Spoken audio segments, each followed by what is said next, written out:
Welcome to the Run4Ben Podcast. My name is Jamen. I'm here with Mike, who is the director. And today we're talking about what episode are we talking about, Mike? Documentary episode 3, One Step at a Time. We are talking about sobriety. I got sober May 3rd of 2019, which is like 6 years and around 11 months or something like that from, this recording. But what really was the sobriety was really the reason this entire thing started. I did not have a plan to run the marathon at that point. I was unaware of Kirk Gibson Foundation, being a partner for the Detroit Marathon. What happened was 10 months into my sobriety, the world shut down because of the pandemic in 2020. And I knew that was not a good situation for somebody who was 10 months sober to have, just no work. Everybody's shut down. Everybody's taking pictures that they're drinking in the afternoon. And, good for anybody who had a good time with that, and no judgments on that. But for me, I said, okay, I got to do something. So I started working out in the front yard, and the trails were open. So gyms and things like that weren't open, but trails in Los Angeles were open. So I would just go out and run the trails. Great to be out in nature, always helped with my sobriety and just overall well-being and mental health. And then while I'm out there, I go, you know what, for my year of sobriety, which, the world shut down in March, so it was a couple months from them. I'm like, I got 2 months. Let me train up for a half marathon. And I'll do a half marathon trail run of my own making, which I did do at a trail out there in Los Angeles. And then from being, trained up on a half marathon, that's later when I saw the Kirk Gibson Foundation, was probably around June or something like that when I saw that. And then decided to, oh wow, this Parkinson's, I can run. Since I'm already running, this will be a great way to keep it going and to do something else good. So I'm doing something great for my sobriety, and I can bring now awareness to Parkinson's, connect with my dad. So really sobriety is the start of this whole thing. I don't have a frame of reference about sobriety. So do you feel like, as far as your decision to get out and run and do stuff, so is it kind of like structure is what helps kind of keep you keep you moving forward? Yeah, certainly having some structure to the day. So for me, my drinking was always very isolated. I didn't want people to know that there was an issue. I worked very hard to try to maintain the appearance that everything was going well, which I did a, pretty good job with. And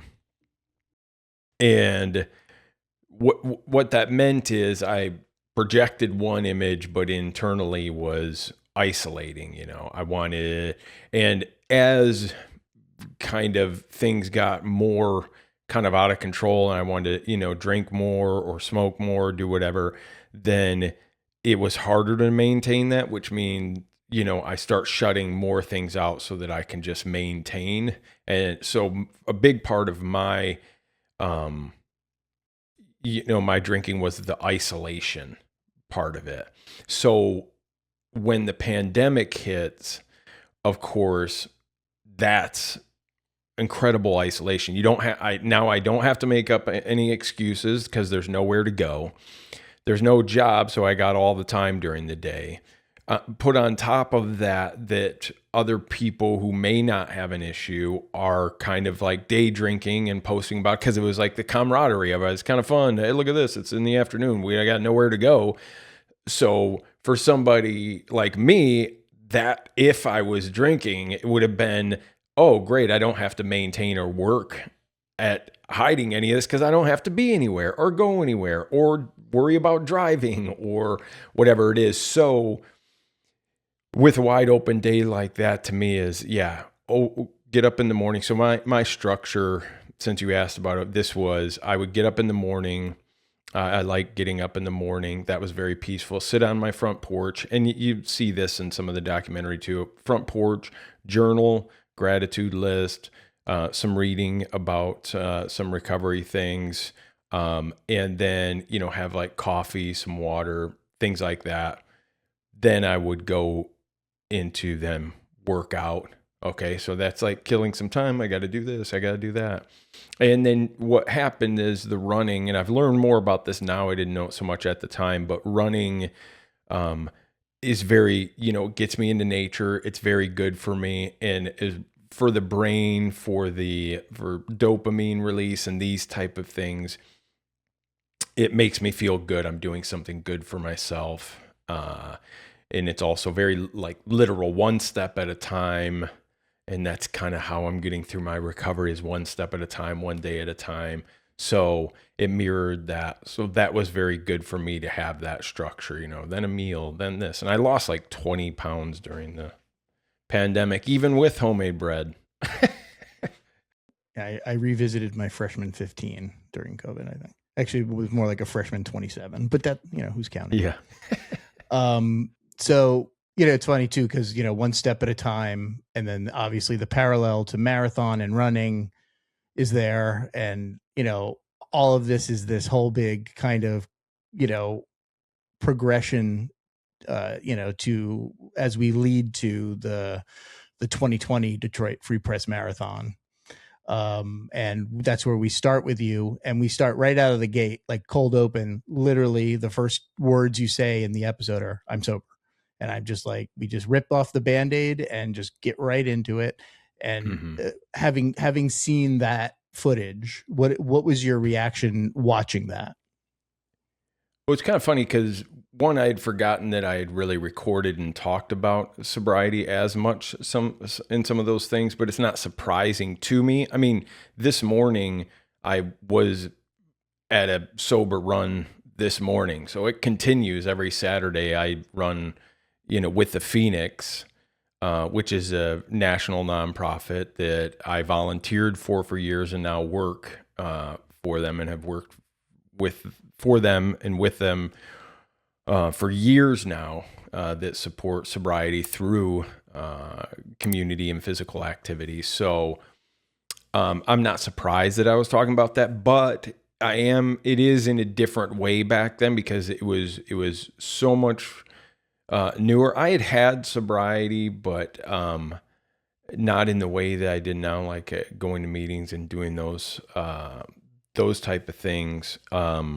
Really changed a lot of things for me. And at that time, I had mentioned that I was reading Daring Greatly by Brene Brown, which was talking about a lot of shame resilience and showing up. And so along with this new sobriety and not just this, so by sobriety, I should also note that I mean, not just not drinking, it's the different way that I was living my life, the way that I was choosing to be more open, more vulnerable. I found out that I was incredibly sensitive, and that's okay. And I can talk to people and reach out for help and be honest about things. So that was all really right at the surface at that time, because it was so new and just really, just very new to me. So reading this, Brene Brown talking about it and being part of that, it was more fresh at that time. So I still talk about it. I still like to break stigma around substance use disorder, alcoholism, I still like to do that, because I thought that when I got sober, when I got into recovery, that it was better than dying. I'd finally gotten to the point of thinking that, and I mentioned this in there, that, how low I was. I was like, well, it's probably better than dying, but it's going to be lame and life isn't going to be fun anymore. And I've had the most joy I've ever experienced. It took a little while of getting through some difficult times, but it's like the tunnel opened up and there was a light. And since then there's been incredibly difficult times, but hope opened back up. And for me, I want to share that with other people that may be in a position. So I still talk about it a lot and hope that somebody could see. I'm not perfect at all, but I have hope, and I think hope is if you've lost that, to have that back is worth sharing. Maybe somebody else has lost hope and joy and can find that again. And if I could help, it's a good way to live life. Absolutely, it is. And having observed you through these number of years and all that stuff too, it's like, the challenge, you had a lot of challenges on your plate on top of sobriety. I mean, obviously the easy one is marathon training and being able to do that and endurance and all that, but also, your dad has Parkinson's disease, and that is, continuing to progress. He's not, you guys aren't geographically located near each other, especially during COVID. So you can't be near him. So, obviously there was a lot there. So were there moments where you felt those challenges bubble up? And then what was your kind of, okay, here's my action to kind of get through this little moment? What would go through your head for that? Yeah, I think this one's pretty simple in that the whole sober component allowed me to be present. I wasn't clocking every situation as to when I could drink or hiding it or, making up little false things. Like I got sober, and one of the bigger things that I realized was how much I lied to myself as well. Not so much everybody else, but how much I was able to just not understand myself. And I don't think that's exclusive to, those who deal with substance use disorder of any kind. I think many of us, are learning more about ourselves. So for me, it just having that big thing off my back allowed me to just be present and show up for my dad as I was. There was no expectation that I needed to be any other way that I even bring up, which would surprise me again too during this, was the serenity prayer. And it's so easy for that to be overlooked. There's a ton of cliches that prior to getting sober, I would just be like, oh yeah, one day at a time. Sure. Okay. But what about next week and all this? How do you pay your bills? And that's like a very reductive way of thinking about it. And it's dismissive because those simple things and cliches are around for a reason. So that serenity prayer, it's said so much that it can just be overlooked. But when I really think about it, is to accept the things I cannot change. So I have to accept those. I'm not going to be able to change the Parkinson's for my dad. I'm not a doctor. I don't do research. There is very little that I can do. And the more I spend time being angry about what I can't do lessens the time that I have. So that the sooner that I can accept that, the things that I can't change, then I can then go about doing the things that I can change. And that takes some strength in showing up. So that really took on a lot of meaning is I can't do this, but what can I do? But I can do something. So what is it that I can do? Accept those things, it takes a second because I get like mad. Damn it, I can't fucking do this. I can't do that. Okay. So let's set that aside now. We've accepted and internalized that that's annoying and frustrating and I can't do a damn thing about it. Now we're going to let that go so that we can spend time doing the things that I can do, which is I can call my dad right now. I can do FaceTime. How great that I have FaceTime, for as annoying as technology can sometimes be, we're obviously on a friggin' podcast. So like, it is very helpful that I'm able to do that. I can run. And while doing that, maybe I do I start recording some things. I can raise some money. I'm in touch with the foundation. Okay, well, I'm not an expert on all the health things, but maybe I can show people that just showing up is enough, because I never thought that was enough. Well, I got to research everything and know everything and be the best advocate. Like, what if I just show up? What if I just run? What if I raise a few $1,000s? Oh, I wish it was 100,000. I wish I could raise 1,000,000. Okay, but what can you do? And that was the whole thing, is like, I'd love to do all this. Okay, but what can you do? And that was accepting and then being very grateful for those things that I did have, even if they weren't exactly what I wanted or hoped for more. And I still have all that hope for the future, but I'm able to just go, but what can I do right now? And that was so nice to not have all these expectations, so that when I'm spending time with my mom or my dad, it's void of all of that other stuff. And it's just us spending some time together with a lot of gratitude. So that's what that, to take the serenity prayer and really break it down, what it means on a minute by minute, day by day, relational basis. That's what it meant for me.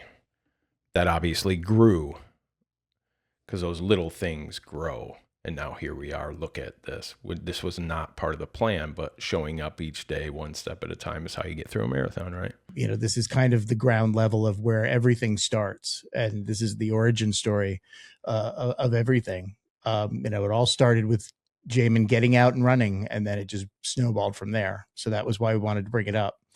And then, you talk about, you give some advice if anybody's in need. Get to a meeting. You give a lot of that. You mentioned the serenity prayer, which is, great. And then we do a little because this is during the 20-mile run. So we push to the after of that run, and we pick up with you because you have an announcement to record. And that announcement is the fella who runs the Kirk Gibson Foundation, the figurehead, has spoken with you. So tell me, after having that 20-mile run, and you've obviously, it was an emotional day because it was a long run. You burned, I think you said something along the lines of like 5,000 calories, and you went through. You could see that was a big day for you emotionally and physically. So now, on top of everything, and you're getting ready to move, so you've got all these kind of balls in the air, and then right in the middle of it, as you're making dinner, you get a phone call. Tell me about that. Yeah, it was funny. I remember exactly what I was cooking. It was a burger, not that great of a burger either, and it was smelling up the and tater tots. Oh, was I'd forgotten about the tater tots. Don't listen to this for health advice if you're running a marathon. Burgers and tater tots, I don't think, are the best option, but it was good. I was cooking up a burger and tater tots. Very, very tired. And Michelle, who is a fantastic human being, and whose father had Parkinson's as well. She was the contact for the Kirk Gibson Foundation, setting things up. And I had just started tagging them in my runs, and, figuring that thousands of other people were doing this, and, nobody ever really responds or does anything like that. And she did reach out. They had been reaching out. I'm like, oh, shoot. Okay.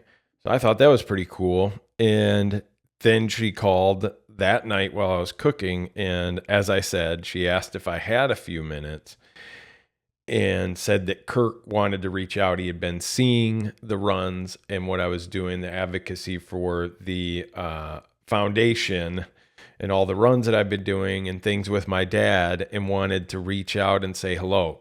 The funny thing is the perspective on that now, because I've met and I've talked with Kirk multiple times and in the foundation and a lot of these things now. But at that time,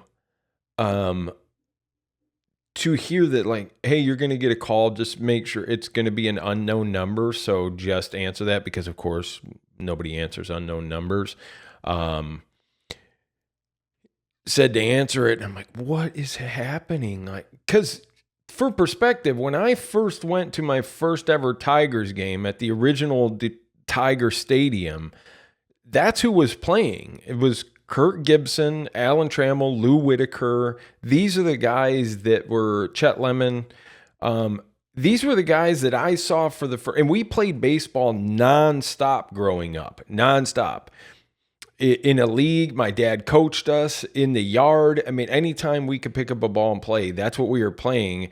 And I have, whole baseball cards that I collected with him in it, so that now here I am going to get a call from this guy. What do you mean that my childhood hero is going to give me a call and talk about running? Really, really wild at that time. And also I was so excited because my dad, knew those were our guys, you know what I mean? These are years when we're all going as a family to the game. And so he had fallen asleep because he went to bed so much earlier, and there was a 3-hour time difference. So after that call, I couldn't pick up the phone and just say, Dad, guess who I just talked to? So I talked to my mom about that, and then the next morning on the way to work, I talk about this in the episode that I would always call my dad, and I said, Mom, don't tell him. I want to tell him that I actually talked to Kirk Gibson. It was and I also, after I talked to my mom and recorded that video that we show, I called my buddy, Joe Dugam out there in LA, because in LA, he's a hero too, because he hit a big home run for the Tigers and then went out and hit an iconic home run for the Dodgers as well. So for him, that was also a childhood hero. So when I told him, hey dude, guess what? I just talked to Kirk Gibson. He's like, what are you talking about? I'm like, dude, I'm for real. Like, he just called me. We're buddies. We're best friends now. That's what we do. We hang out and talk. He was blown away by that as well, because that's a childhood hero of his. And I called multiple friends back in Michigan who, same age, grew up with him. So it was just me picking up the phone, doing a bit about how I'm, best buds with, Kirk Gibson. How did your dad react to, when you called him the next day? What was his reaction to it?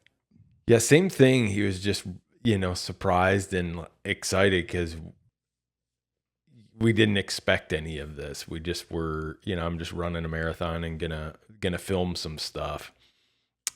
We didn't expect all of this to be happening, and I think it was a little overwhelming for my dad a little bit, because, and this happened, from time to time during this filming, is as it became more real too. My dad, I think, wished that he could be his former self, his without, the speech issues or some of these things, that he could,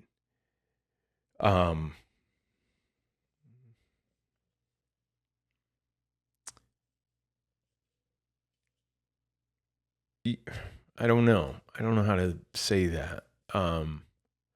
But there were sometimes I get the feeling that it was sometimes a little bit of a bummer. Sometimes I don't know how to say all these things. I wish I could sometimes name this stuff better. But it was, I sometimes got the feeling that he wishes he could go back to, when he didn't have that, and really fully fully participate, and felt like maybe he couldn't fully be there in the way that he would like to be there. So it was like exciting and kind of overwhelmed. Plus there's some Parkinson's, like, communication things that can sometimes happen, delays and pauses and stuff like that. So yeah, it was really, really exciting. And I do mention a little, because it's part of it, and I want to be as honest as possible. It's like there's sometimes this undertone of also a little bit of, I think, anxiety of, oh, maybe this is going to be bigger than this just little tiny documentary, and we're both reassessing, like, how much do we want to share, how open, how vulnerable do we want to be. So it wasn't just me who would be nervous about this stuff. He's the one with Parkinson's. He's the one being affected by these things. So he has to go through that. How much does he want to share, and how much is, how many people will see this? He's also registering. So I think that was part of that too. Yes. Yeah. And, speaking of which, you're making a documentary at the time.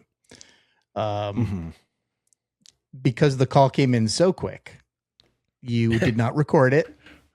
It was early on, which I know you had immediate regret after when you realized you missed that. But I think we certainly did the second best thing, and you got on with me and you told me, and I think I was stunned too. I was like, wait, what? The guy called? What? I was just completely blown away and happy for you, because I also, and you can see it in the video, and that is cut down to some extent, but you're just so gleeful and so like giddy about getting that call. And it's really infectious and great. And it really is like, again, it's another kind of origin moment for the documentary. That's just the beginning with Kirk and the Kirk Gibson Foundation. We go so much further with them down the road. This is also, you're saying this, the origin of like, oh, okay, we're doing a documentary. Now we have a little bit more. And this happens throughout, as people will find out something else big happened. When you got that call, because you were the first call I made was, dude, Mike, we everything that we got was, we got some, as cool as this is for us, hey, this also is great for the documentary, would be kind of the second thought. So when you got that call, what did you think, since you're on the on the directing side, and how did that register for you in terms of what that meant for this documentary that we're working on for 1 year or a couple months? Yeah. That's a good question. If I can recall it, it was definitely like, this is a lot bigger than I thought it was going to be. And it was an immediate opportunity to grow it. And also, like, again, not to beat the horse, but being in COVID and looking for that creativity opportunity, to see this kind of starting to happen, it's like, okay, we're going to maybe bump this up a little bit. And then from like right after that, I know we certainly had conversations because at this point we're like, we're just coming up on the 2020 marathon. So immediately after that, the discussion was, let's get some more folks with cameras who can help us, especially during the marathon, growing the footprint of it in general, and having a quote unquote a crew. That was the beginning of that. So yeah, it really was a turning point, in so many ways, certainly for the documentary. And from my perspective, I didn't know where the end was going to be. I certainly naturally felt like, okay, yeah, this is a story that culminates with the 2020 Detroit Free Press Marathon, and Jamen runs it, and, victorious, and there we go. And what is the case with this entire docuseries is we always kept going, like, because we didn't have a natural stop, and just go, okay, let's just keep going and see what happens. And we were rarely disappointed. There was always some more story to tell, and narratively and informatively about Parkinson's and just this marathon experience for you. So it was definitely a spark for me as well as the director. Like I said, it just really kind of like, whoa, okay. His childhood hero, his baseball card just called him to talk to him. And it's like, we have to, like, that's a sign, let's keep going. So yeah. And onward and upward from there. Yeah. Yeah, it's cool. And we'll get into more of those moments because, yeah, when it would kind of wind down or there would be a lull or something would happen to kind of push it back up. And I think that's kind of the exciting thing of that, to go back to that, one day at a time, one step at a time is, that's how we've been taking it. Now, that being said, you and I have talked about being at the end of this, getting ready to launch everything. People have asked about the documentary and what we're doing or how we've done it. Going back, you and I both have talked about, what we would do now that's not so step by step, that would prep a little bit. But these are things learned as you go through things. And I was just talking about that this morning because, again, we went on a Phoenix run and we were talking with some people who do CrossFit and workout and running and these type of things. And we were talking about just getting out the door. You can have all the knowledge you want. You can study everything. You can watch how to make documentaries, YouTubes, learn everything about editing and, all of this other stuff, but none of that means anything until you hit record, until you walk out the door, until you start working out the software. So I think we would both go back and go, out of all of these things we've learned on just going to the next thing, there are ways that we would change that, but then there's also things that just come up, especially with the documentary. It's not just a thing that we conjured up and put on the page. This is a living, breathing thing with my dad. And so, yeah, we've learned a lot, but moving step by step, it's certainly things kept coming up that would be major things. I also think it's very funny to jump back into this like direct episode. I say in this, I just talked with Kirk Gibson. There will never be a marathon that's tops this. And yes. As soon as I hear that in the documentary, I go, wow, I didn't know that 2023 was coming. Exactly.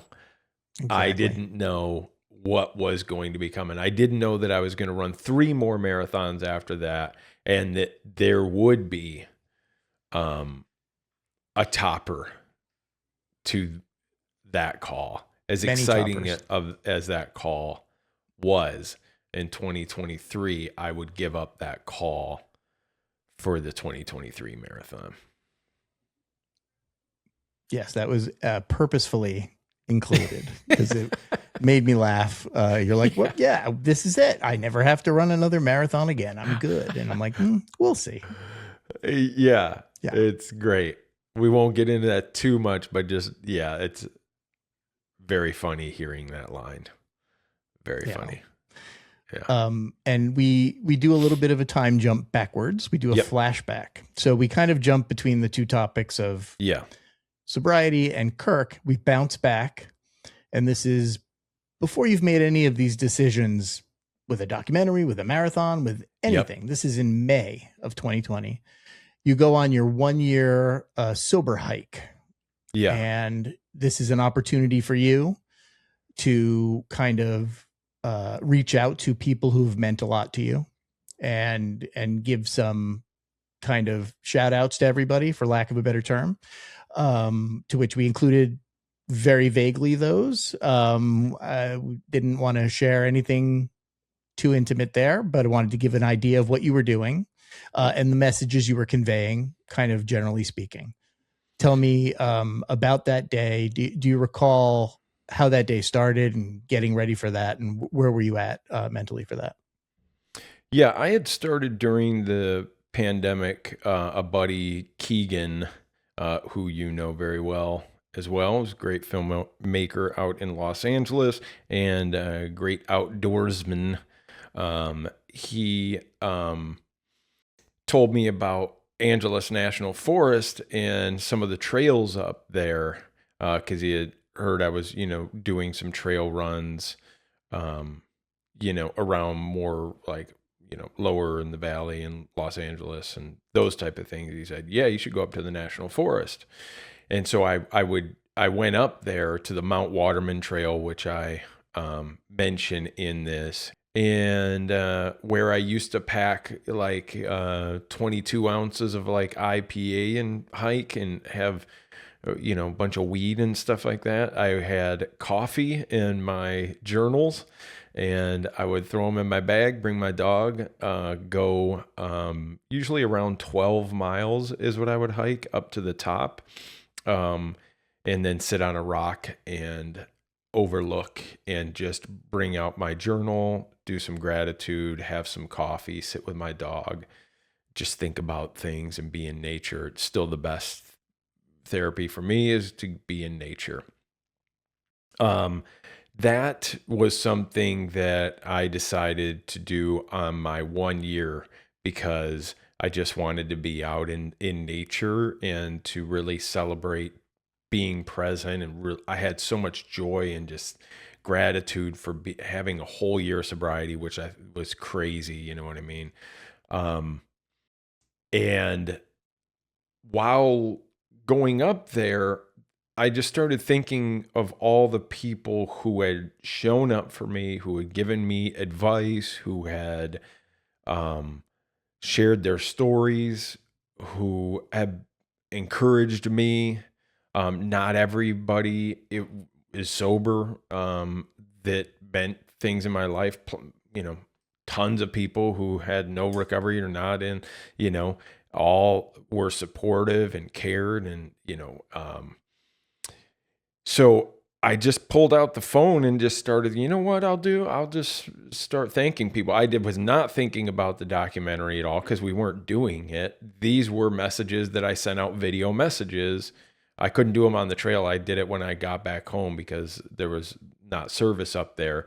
But I just recorded these and started thanking people and thought it would be a good idea. Just let them know, because before I would not do that type of thing. Not because I wasn't thankful, but because like, oh, that's cheesy. Who wants to get some like sappy, cheesy message or something? And I went, whether anybody wants to get it or not, this is the way I feel. It's good to share it. So I just started thanking people that meant a lot in my life. And who really people I looked up to, people that encouraged me, and I just gave them a message of gratitude because I was feeling so thankful, and I just kept thinking of them. So that was just a thing to pick that up and send those out. And then later, after I had done that, you had mentioned when we started doing the documentary, you're like, hey, you know, add that in there. That might be interesting. I said, okay. So that's exactly what that was. And I sent those all out when I got back. Celebrated a year of sobriety. It was a pandemic. And so that's what that was. I want to side note this real quick as when I first got sober, I know exactly what day it was. It was day 4 I went in. And some people were celebrating 2 years of sobriety, and they were getting a cake and like all crying and like singing happy birthday. And I was like, I want to be sober, but I don't want to be doing this stupid stuff. Like, this is cheesy. And I was like, but my thought process at that time was, just put your head down, dude. Like, people are happy and you're going to be judgmental about it. You're not in that space. Thankfully I had that, because that was just my first thought was, and I go, this is not who you want to be as somebody who's upset about that, but it is what it is. So I just kept my head down, was thankful that they had a good time, but I wasn't going to do that with my sobriety. And then a couple months later, I'm like, I want a birthday, you know, I'm so full of joy and connection, and really a lot of that was released in me to go, it's okay. That's great that people are happy. It's great that people support each other. It's great that people are crying and happy and thankful. And then 10 months into my sobriety, the world shut down. We didn't have in-person meetings, and I'm going, what about my big cake moment?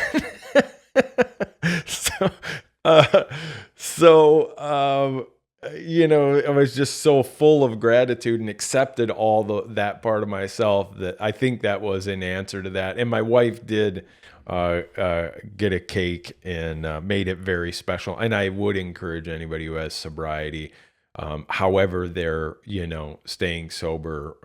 There are plenty of different ways that people recover and get sober. But if they're doing it, I always encourage people to celebrate time, even if it's, my thought is, you should have been sober the whole time. It was your fault. Why are you going to be celebrating something that you should have been doing and that other people are already doing? That was like the way that I think about it. And probably some people listening may think that same thing. I just don't think that way anymore. There's enough in the world that's not celebrated and not happy. Take the moments that are special and celebrate them, especially if you're a person who thinks you shouldn't do that. So you do all of that, and it's, very, it's you could tell it's a very special time for you. And then we jump back to, at the time, present time, which is, we're back to you post 20-mile run. Yeah, and this is kind of we're using footage from the same confessional we actually used in episode 2. It's just stuff you hadn't seen yet. And then, you recount Kirk, and do you recall, I think it's very obvious what you're feeling because you're wearing your heart on your sleeve. But because you're so exhausted and so much has happened in that day, because you had your run, you did I believe you did a meeting that night, you did some moving preparation, you had a dinner that was interrupted by Kirk Gibson, tater tots and a cheeseburger. So all of that has happened. Where do you recall being at mentally as you're talking to the camera? And it's a big thing. That was the first time I had run 20 miles. I've done it multiple times at this point. I'm coming up on going an 8th marathon this year. So 20 miles is, but at that point, that was crazy to think of running 20 miles. I remember running my first half marathon. I thought 13 miles was nuts. Like, who runs 13 miles? So I was just at peace, I think, at night there, just like, this is really cool. This is what showing up for the day looks like. That's really the feeling is, this is what can happen when I show up. And I've continually been surprised and amazed by what happens by just showing up.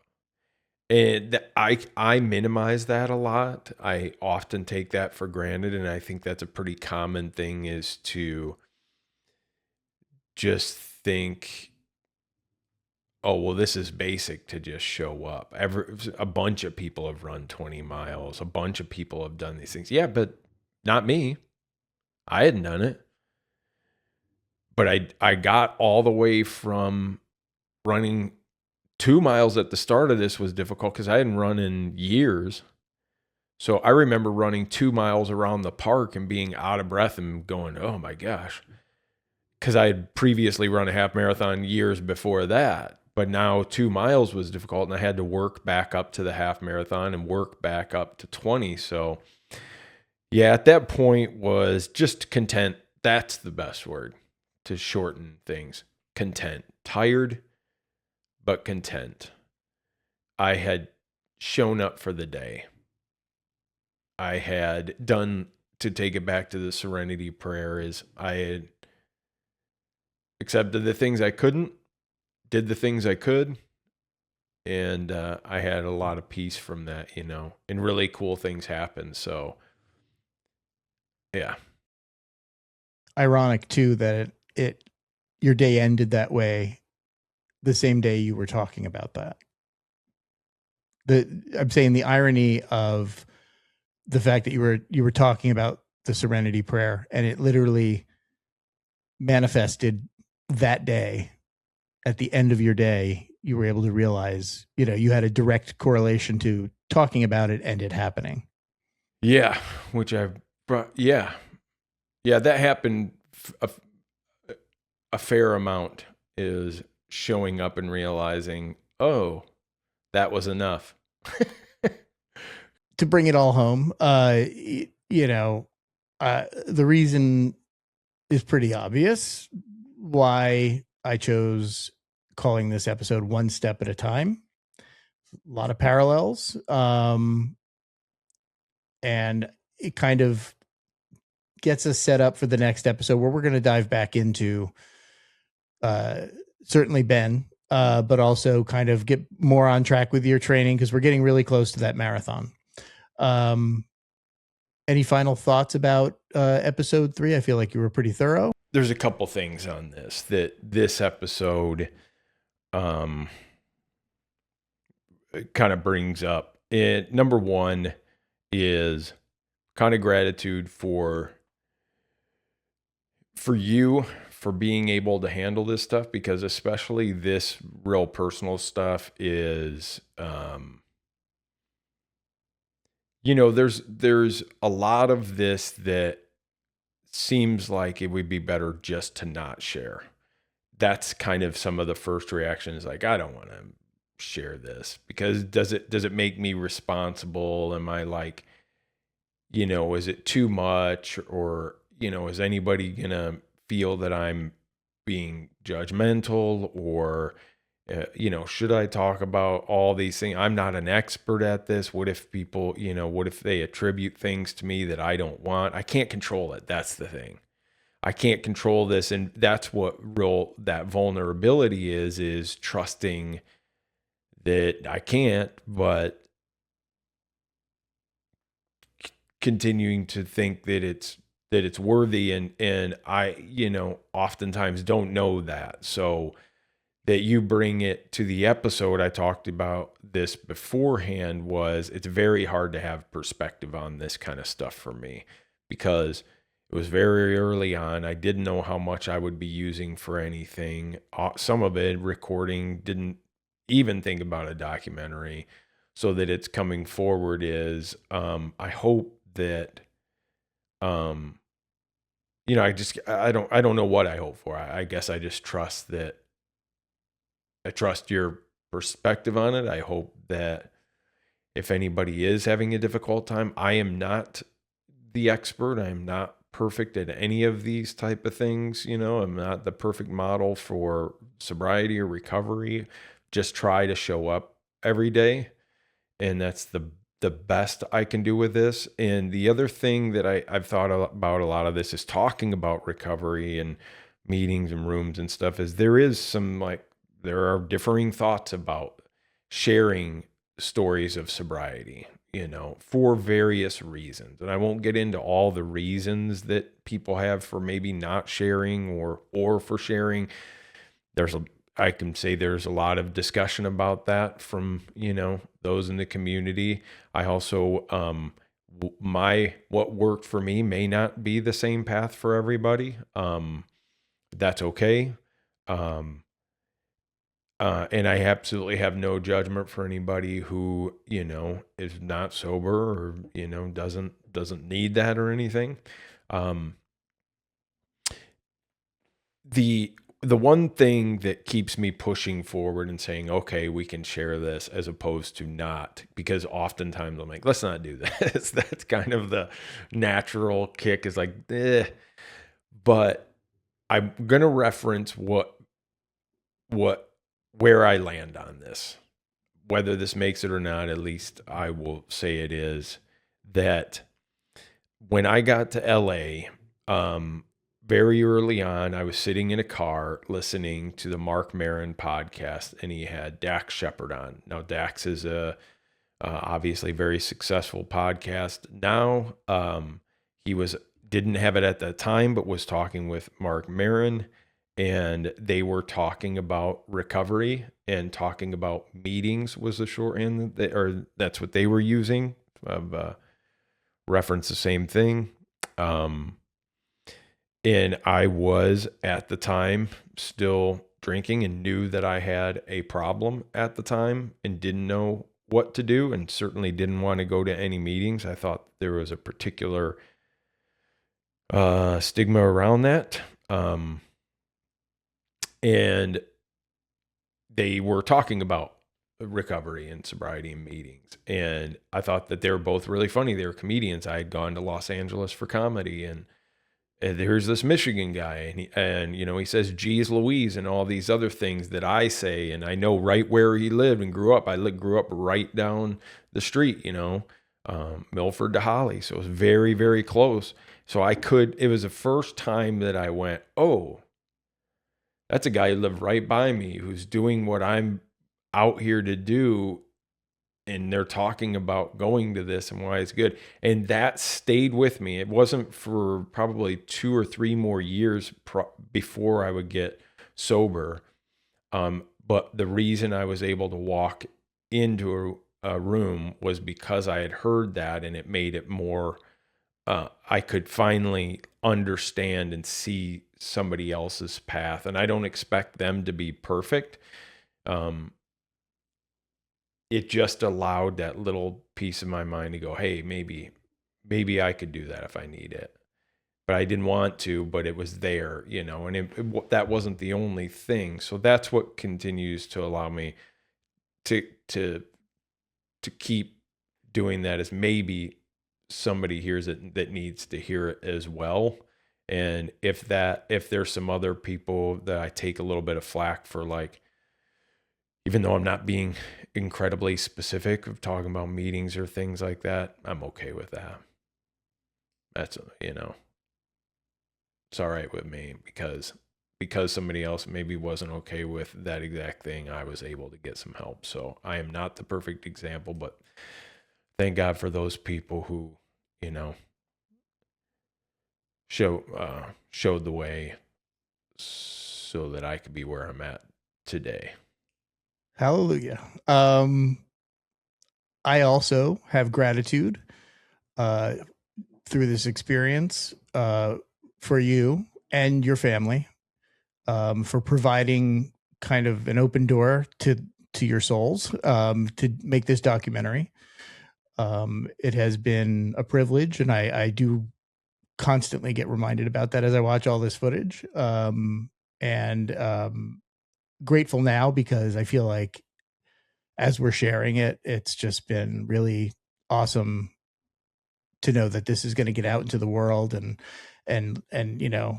the best case scenario, I think, for us is, someone watches this and gets some comfort or help or advice, to be content.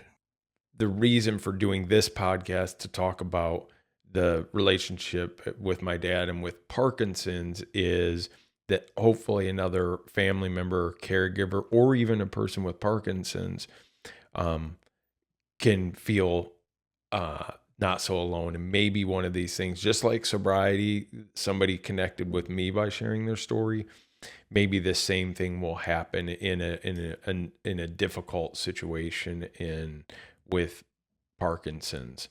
Obviously 2 different things, but they're both